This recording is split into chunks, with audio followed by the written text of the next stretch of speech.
Welcome guys in another lecture of digital logic circuit design implementation using Multisim. So in today's lecture we are going to implement yet another logic circuit, that is XOR gate. If we look at the truth table of XOR gate, when all inputs are same, okay, all input can be 0 or all input can be 1, output is going to be 0. And if odd number of inputs are different, okay, or if odd number of inputs are high, then output is going to be high. This is XOR logic gate implementation using Multisim. We have taken one input as select line, so I have taken A as select line, and B is passed to both 0th input and first input. So B is passed directly to first input and complemented part is passed to the second input. Let's do the naming in the multiplexer circuit so it will help us to understand the logic. Okay, so B is passed as it is to the first input and it is passed as complemented input in the second one. So let me place NOT gate here.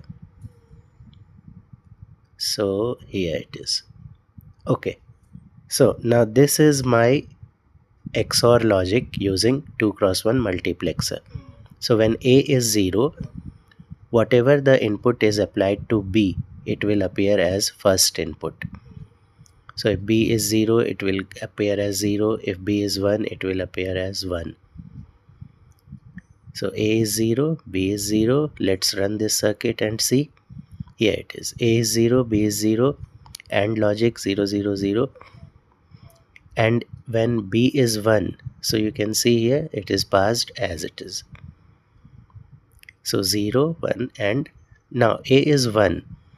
So now first input is selected and first input is passed with a complemented input. So you can see here when second input is 0, after getting complemented it becomes 1, output is 1. When it becomes 1, then output is 0 because you can see here there is NOT gate. So one NOT gate from select line A, it becomes 0. Another NOT gate from select line B, it also becomes 0. So in AND gate, everything we are getting as output 0.